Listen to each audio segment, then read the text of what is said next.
প্রিয়তমা দেখার পরে একটা জায়গায় আসছি আমরা যে ইদিকা অ্যাক্টিং খুব ভালো করে। পুরো প্ল্যানিং অ্যান্ড ডিজাইন দেখার পরে উনি মনে হয়েছে না ঠিক আছে, এটা একটা ভালো কিছু হইতে যাচ্ছে। কিন্তু 15 কোটি না 17 কোটি না 8 কোটি না 5 কোটি এটা আমি বলতে পারবো না এখন পর্যন্ত। শাকিব ভাইয়ের এক্সাইটমেন্টটা তো দেখা ভাইরাল হয়ে গেছিল।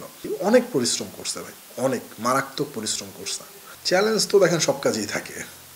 আমি যখন ফিকশন বানাইতাম তখনও এরকম চ্যালেঞ্জই মনে হইতো আমার কাছে। তো এইটার চ্যালেঞ্জটা অফকোর্স একটু অনেক বেশি চ্যালেঞ্জ। এই চ্যালেঞ্জটা নেওয়ার জন্য একটু সময়ও নিয়েছি আমি। তো মনে হয়েছে এখন রাইট টাইম, আমি এখন আসলে করার জন্য প্রস্তুত। দেনই তো শুরু করে দিলাম। না, আমার কাছে মনে হয়েছে কি যে আসলে দেখাই নেই এই কারণে যে ঠিক আছে একবার আপনি দেখেন, একবারে পর্দায় দেখেন আর কি। না দেখেনি হচ্ছে ঠিক আছে একসাথে সবাই দেখি। হয় না যে একটা জিনিস সেলিব্রেট করা আর আপনি আগে থেকে দেখে ফেললেন, তারপর ওইখানে যা দেখতেছেন, এইটার মধ্যে একটা কিন্তু আলাদা একটা ব্যাপার আছে। সবাই মিলে আপনারা যারা ছিলেন, তারপরে যারা যারা সিনেমার সাথে ছিল, সবাই একসাথে বড় করে একটা আয়োজন করে সবাই মিলে বসে একসাথে দেখতেছি। তো তখন দেখলেন শাকিব ভাইয়ের এক্সাইটমেন্টটা তো দেখা ভাইরাল হয়ে গেছিল। মনে হচ্ছে ঠিক আছে সবাই একসাথে দেখি, এর জন্যই আর কি ভাইয়াকে বলছে যে ভাইয়া ঠিক আছে আপনি একসাথে দেখবো না আমরা সবাই কালকে। আমার চরিত্রের প্রয়োজনে যতটুকু ভাঙা দরকার ততটুকু ভাঙা আমি চেষ্টা করছি, আর ভাইয়া এটা করছে। আমি চেষ্টা করছি আর ভাইয়া এটা আসলে কইরা দেখাইছে। এটা প্রমাণ আপনারা ফার্স্ট লুকে পাইছেন, ফার্স্ট টিজারে পাইছেন। আজকে গানের টিজার আসলো, সেইখানেও আমরা খুব ভালোভাবে দেখতে পাচ্ছি শাকিব ভাইয়ের লুক, অ্যাক্টিং সব কিছু নিয়ে কথা বলতেছে। এটা ক্রেডিট সম্পূর্ণ আমাদের মেগা স্টারের।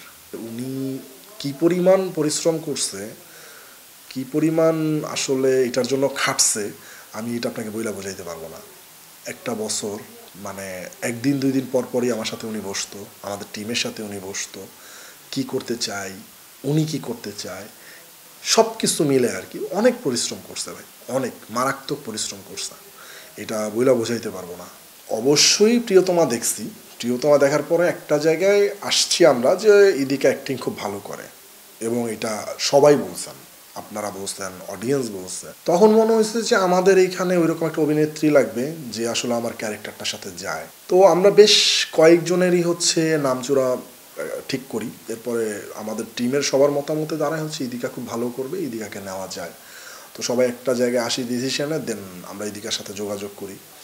ও গল্প শুনে, গল্প শোনার পরে ও রাজি হয়ে যায়, দেন এই তো শুটিং শুরু করলাম। এর জন্যই অ্যাপ্রোচ করছি হচ্ছে জাস্ট হয় না, আমি মিশা ভাইয়ের সাথে একটা কাজ করি, তো মিশা ভাই আমার অনেক প্রশংসা করে কাজটা করার পরে, বলে যে তুমি তো আসলে ফিল্ম বানাইতে পারো। তো আমি পরে বললাম ভাই দিন শেষে আমার ওইটাই করার জন্যই আসলে ইন্ডাস্ট্রিতে আসা, এবং সবাই চায় ফিল্মই বানানোর জন্য, তো আমিও চাই।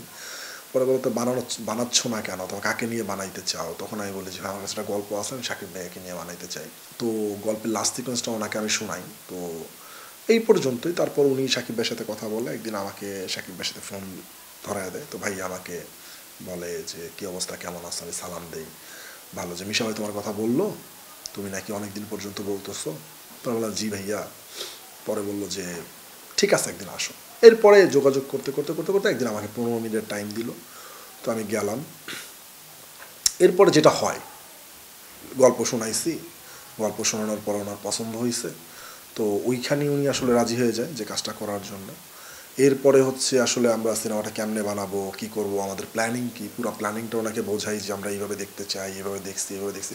পুরো প্ল্যানিং অ্যান্ড ডিজাইন দেখার পরে উনি মনে হয়েছে না ঠিক আছে এটা একটা ভালো কিছু হইতে যাচ্ছে। দেন তো আসলে হয়েই গেল ফাইনাল ইনশাল্লাহ।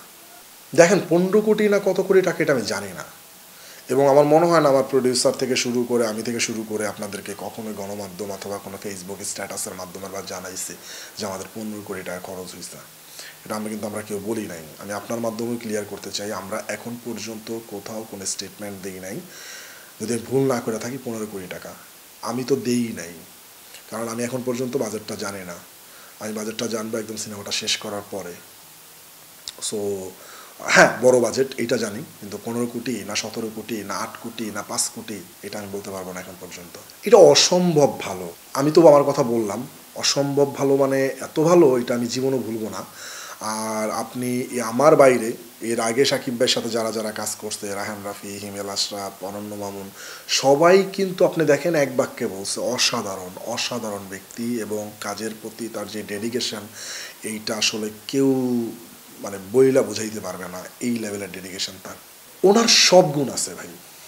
উনি ব্যক্তি, মানুষ যেরকম ভালো, হিরো হিসাবে তো আসলে বলার কোনো জায়গাই নাই, অভিনেতা হিসাবে বলার কোনো জায়গাই নেই, এত ভালো। এরপরে ধরেন মানুষের সাথে ব্যবহার সব কিছু মিলায় না অসম্ভব মানুষ। এইবার আপনি যেটা বললেন এর জন্যই কি না, এটা তো একটা ব্যাপার আছেই, আর ওই ব্যাপারগুলো তো আসলে থাকাই লাগে। অভিনয়, দেখতে, শুনতে, ফাইট, ডান্স, কোনটা নাই বলবেন আপনি? সে একটা প্যাকেজ, সোজা হিসাব। কি চরিত্রের প্রয়োজনে আমার কাছে মিশা ভাইকে মনে হয়েছে, আমি মিশা ভাইকে নিচ্ছি। চরিত্রের প্রয়োজনে আমার যিশুদাকে মনে হয়েছে, যিশুদার সাথে কথা হয়েছে, দেন যিশুদার সাথে কাজটা হয়ে গেছে। এরপরে অন্য অন্য যে ক্যারেক্টারগুলো আছে সবাই তো গল্পের চরিত্রের প্রয়োজনই হয়, তো ওই জায়গা থেকে একত্রিত করা। বরবাদের সাথে আরও অনেকগুলো মুভি আসতেছে, জঙ্গলি আসতেছে, তারপরে হচ্ছে আপনার জিন 3 আসতেছে, আদর আজাদের মনে একটা সিনেমা আসতেছে খুব সম্ভবত, টগর, আমি যতটুকু জানি। তো সব মুভি আসবে, সব মুভি সবাই দেখুক, সবাই সব মুভি দেখুক, বাংলা সিনেমার পাশে থাকুক। চলে না এইটা আসলে আমি বিশ্বাস করি না, এটা আমার মনে হয় না। ইচ্ছারা সিনেমা কি আগে চলে নাই? চলছে তো। এবার যদি বলেন এখনকার সময়, তাও আমি বলতে পারবো চলছে। হাওয়া চলছে না? চলছে কিন্তু। যদি আমরা জাওয়ানের কথা বলি, আরেক দেশি সিনেমা, চলছে না? চলছে কিন্তু। আমার কাছে মনে হয় সিনেমার গল্প যদি ঠিকঠাক হয়, অডিয়েন্স যদি পছন্দ করে, তাহলে ঈদ আর ঈদের বাইরে বলতে কোনো জিনিস নাই। সিনেমা হলে মানুষ গিয়ে সিনেমা দেখবে, প্রত্যেকটা মানুষের বিনোদনের দরকার আছে। আর আমাদের সবচেয়ে বড় বিনোদনের মাধ্যম হচ্ছে চলচ্চিত্র। সো আসলে আমার কাছে মনে হয় কন্টেন্টটা ঠিকঠাক বানাইতে হবে, গল্পটা ঠিকঠাক বলতে হবে। এটা আমি অনেক জায়গায় বলছি, এটা আমি আসলে কখনো ভুলবো না। সাকিব ভাই যেদিন অ্যাক্সিডেন্ট করে আমাদের শুটিংয়ে, ওই দিন সাকিব ভাইয়ের জায়গায় অন্য কেউ যদি থাকতো এটা করতো কিনা আমি জানি না। ওই স্মৃতিটা আসলে ভোলার মতো না, কারণ আমি নিজে হসপিটালে নিয়ে গেছিলাম। তো আমি এবং আমার প্রডিউসার দুজনে শুটিংটা প্যাক আপ করে দেই, কিন্তু ওই রকম একটা অবস্থায় দাঁড়ায় উনি যখন বললো যে না আমি শুটিং করব, আমার কিছু হয় না, আমি ওকে, আমি শুটিং করব। তো এইটা আসলে কয়জন করতো আসলে আমি জানি না।